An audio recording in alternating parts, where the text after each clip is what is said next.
మన ముకుందాలో Christmas and new year offer విఏపై ఫ్లాట్ 10% తగ్గింపు. వివరాలకి సంప్రదించండి.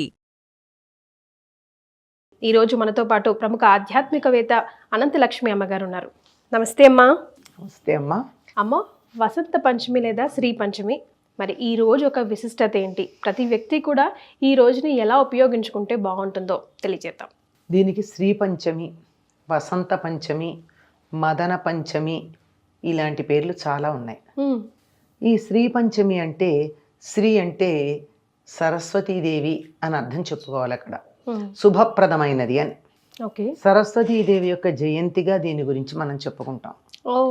అందుకు వసంత పంచమి అని ఎందుకంటామంటే ఇంకా వసంత ఋతువు రాబోతోందని, రాబోయే వసంత ఋతువుకి స్వాగతం పలకడానికి చేసుకున్న ఏర్పాట్లేది. వసంత ఋతువు తర్వాత వస్తోంది. ఇంకా మన లెక్క ప్రకారం 2 నెలల తర్వాత, ఉత్తర దేశీయుల లెక్క ప్రకారం 1 నెలన్నర తర్వాత వస్తుంది వసంత ఋతువు. కాకపోతే వసంతం చైత్రంతో రావడానికన్నా ముందు లక్షణాలు ముందు కనపడతాయి కదా. దాని తాలూకు సూర్యోదయానికన్నా ముందు తూర్పు దిక్కు తెల్లబడ్డట్టు, వసంత ఋతువు రావడానికన్నా ముందే ఈ లక్షణాలు కనపడతాయి కనుక ఇది వసంత ఋతువుగా చెప్పబడుతూ ఉంటుంది అని. పైగా ఇంకొక కారణం కూడా చెప్తారు. రతీదేవి వసంతుడి సహాయంతో మన్మధుడిని పూజించింది అని, లేదా రతి మన్మధులు ఇద్దరూ వసంతుడిని పూజించారు అని. ఇలా రతి, మన్మధుడు, వసంతుడు ఈ ముగ్గురి యొక్క కలయికలో కనపడేటటువంటిది కనుక కూడా దీన్ని వసంత పంచమి అని, రతి మదన పంచమి అని ఇలాంటి పేర్లతో పిలుస్తారు. కానీ ఎక్కువగా వ్రతాలు, పూజలు లాంటివి చేసేవన్నీ కూడా శ్రీ పంచమి అంటే సరస్వతీదేవి జన్మదినము అనేటటువంటి అర్థంలో చేయడం మనం చూస్తాం. ఓకే. బ్రహ్మవైవర్త పురాణాన్ని అనుసరించి 5 రూపాలుగా ప్రకృతి శక్తులుగా ఆవిర్భవించినప్పుడు దాంట్లో ప్రధానమైన 5 ఒకటి సరస్వతి అని చెప్తారు. ఈ సరస్వతీదేవి ఆవిర్భవించిన తర్వాత ఆవిడందరూ అర్చించటం జరుగుతుంది. ఈ సరస్వతికి సర్వశుక్ల అని పేరు. అంటే పూర్తిగా తెల్లగా ఉంటుంది, అన్నీ తెల్ల. ఆవిడ కూర్చునే పద్మం తెల్లంది, కట్టుకునే వస్త్రాలు తెల్లనివి, ధరించే నగలు తెల్లనివి. ఇక్కడ శుక్ల అంటే తెలుపు అన్న దానికన్నా స్వచ్ఛమైన, నిర్మలమైన, శుభ్రమైన అని అర్థం చెప్పాల్సి ఉంటుంది.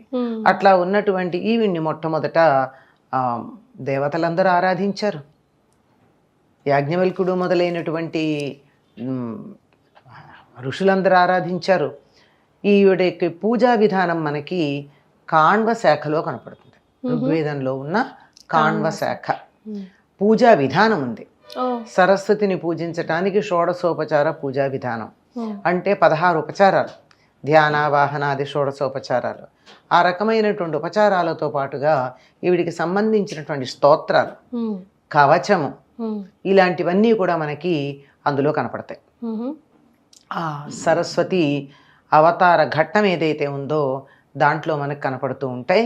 అందుకని సరస్వతి అంటే విద్యాధి దేవతగా పరిగణించబడుతుంది కనుక ఎవరికైతే విద్య బాగా కావాలనుకుంటారో వారందరూ ఈనాడు సరస్వతీదేవిని అర్చిస్తారు. మన దగ్గర కొంచెం తక్కువే కానీ ఈ మధ్య కాస్త కనపడుతోంది. కానీ బెంగాల్లో అయితే దీన్ని చాలా పెద్ద వేడుకగా చేసుకుంటారు. అక్కడ పైగా ఒక దీక్ష వహించామని చెప్పడానికి చిహ్నంగా తెల్లవారుజామునే లేచి అభ్యంగన స్నానాదులన్నీ చేసిన తర్వాత పసుపు పచ్చని బట్టలు ధరిస్తారు ప్రతి ఒక్కరు. అసలు ఇంకా ఆ రోజు పాఠశాలలకి పసుపు పచ్చలు బట్టలు ధరించినటువంటి పిల్లలు మెడలో బంతిపూల దండలు వేసుకుని పెడతారు. మామూలుగా మనం బంతిపూలు పూజకి వాడం, కానీ ఉత్తర దేశంలో గమనిస్తే వాళ్ళు బంతిపూలు కూడా వాడుతూ ఉంటారు. మరేమిటో తెలియదు అవేమిటో. అమ్మవారిని అర్చించటం కన్నా కూడా వీళ్ళు మెడలో వేసుకుని బంతిపూల దండలు పాఠశాలకి వెళ్ళి అక్కడ సరస్వతి పూజ చేసి పుస్తకాలు, కళాలు అన్నీ అక్కడ పెట్టి, అంటే కాగితాలు రాని రోజుల్లో తాటాకులు ఉండేవిగా, తాటాకులు గంట అక్కడ పెట్టేవారు. ఇప్పుడు మనకి పుస్తకాలు, కళాలు. నేను అనుకోవడం ఇప్పుడైతే పుస్తకాలు, కళాలు కాదు పెట్టాల్సింది. ఇప్పుడు ఏం పెట్టాలి? ట్యాబ్స్, కంప్యూటర్లు, ల్యాప్టాప్లు, ఫోన్లు ఇవన్నీ అక్కడ పెట్టంటే ఈనాడు వాటికి కూడా సెలవు ఇయ్యడం. అమ్మవారికి అమ్మవారి స్వరూపాలైనటువంటి అవన్నీ కూడా దాన్ని కూడా మనం అమ్మవారి స్వరూపంగా అనుకుంటాం కదా. మా కాగితం కింద పడితే ఎవరైనా తొక్కితే అయ్యో సరస్వతిరా కళ్ళకద్దుకోమంటాం. అంటే సరస్వతి అంటే ఎక్కడో బొమ్మలో విగ్రహంలో కాదు, కింద పడిన కాగితంలో కూడా ఉందని చెప్పుకుంటాం కదా. అట్లాగే మరి కంప్యూటర్లో చదువుకుంటూ ఉన్నప్పుడు దాన్ని కూడా దేవతా స్వరూపంగా భావించాలి కదా. సరస్వతి జ్ఞానాన్ని మనం ప్రసాదించేది, కనీసం జ్ఞానాన్ని ధరిస్తోంది. దానికి తెలివి ఉందో లేదో తెలియదు కానీ ధరించి మనకిస్తోంది. వాటన్నింటినీ అక్కడ పెట్టి పూజించి ఆనాడు వాటితో ఏమీ పనిచేయరు, చదవరు. పూజించినప్పుడు పని చేయమంటారు ఏమిటి? అంచేత గౌరవప్రదంగా అట్లా చేయడం పద్ధతిగా ఉంది. మరి సరస్వతికి పూజ ఎలా చేయాలి? షోడశోపచార పూజా విధానం ఉందన్నాం కదా. ఆ విధానంలో బ్రహ్మవైవర్త పురాణంలో చెప్పిన పూజా విధానాన్ని అనుసరించినట్టయితే వీళ్ళేదో పసుపచ్చని బట్టలు కట్టుకున్నారు కానీ, అంటే పసుపులో ముంచి దీక్షా వస్త్రాలను ఉద్దేశం. మనకి అందులో బ్రహ్మవైవర్త పురాణంలో చెప్పింది అయితే అమ్మవారికి తెలుపు ఇష్టం, తెల్లని పూలతో పూజించాలి, తెల్లని నివేదనలు చేయాలి. అంటే అరటి పండు కొబ్బరికాయ అలాంటివి. సరే, ఎక్కడైనా సరే శక్తి తీవ్రంగా ఉత్పన్నమైనప్పుడు దాన్ని సమం చేయడానికి పానకం కావాలి కదా. పానకం, వడపప్పు, చలిమిడి ఇది ప్రధానం. చెరుకు గడలు, ఇంకా ఆయా ఋతువుల్లో దొరికేటటువంటి పళ్ళు, వాటిల్లో కూడా తెల్లగా ఉన్న వాటికి ప్రాధాన్యం. అరటిపండు తెల్లందే, పైతే ఎప్పుడన్నా కొన్ని పసుపచ్చగా ఉన్నా పైన లోపల తెల్లగానే ఉంటుంది. అలా తెల్లగా ఉండేటటువంటి పళ్ళు ఇవన్నీ కూడా సరస్వతీదేవికి నివేదన చేయాలి. చెరుకులు కూడా నివేదన చేస్తారు. చెరుకు తీయదనానికి ప్రధానం కదా అది. అయ్యాక వండింది పెట్టాలన్నారే మీరు, ఆ వండింది పెట్టేటప్పుడు దధ్యోదనం పెడితే పెట్టచ్చేమో కానీ అమ్మవారికి ప్రీతిపాత్రమైనటువంటి వంట ఏది అంటే పరమాన్నం, పాయసాన్నం. ఎలాగా? పాయసం, క్షీరాన్నం, ఇన్ని రకాలు. పరమాన్నం అంటే శ్రేష్టమైంది ఏదన్నా కావచ్చు. మరి క్షీరాన్నం అంటే ఈ క్షీరం కూడా ఏ క్షీరం కావాలి? ఆవు పాలు. తర్వాత అందులో వేయాల్సింది బెల్లం తప్ప పంచదార కాదు, పంచదార వాడకూడదు. అది ఆవు పాలు, బియ్యాన్ని ఆవు పాలలో ఉడకబెట్టి దానిలో బెల్లం వేసి మిగిలినటువంటి సుగంధ ద్రవ్యాలన్నీ వేయొచ్చు. ఇవి ప్రధానం. మిగిలిన పెట్టకూడదానికి అది ఇవి ప్రధానం. మిగిలినవి చక్కగా మిగిలినటువంటి వంటలన్నీ చెయ్యండి. కూరలు, పప్పు, పులుసు కూడా చేసి నివేదన పెట్టండి, వద్దనంటల్లా. ప్రధానంగా పెట్టాల్సింది మాత్రం ఈ ఆవు పాలతో చేసినటువంటి పరమాన్నం, బెల్లం వేసి చేసినటువంటి పరమాన్నం. ఇలా నివేదన చేసినట్టయితే అమ్మవారికి సంతృప్తి కలుగుతుంది. అందుకని ఏం చేస్తారు, ఈనాడు సరస్వతీదేవికి సంబంధించింది గనక విద్యాభ్యాసం ప్రారంభిస్తారు చాలా మంది. పిల్లలకి అక్షరాభ్యాసం చేయడం అన్నది. సరే, నేను విద్యాభ్యాసం అని వాడాను ప్రత్యేకం, పిల్లలకైతే అక్షరాభ్యాసం.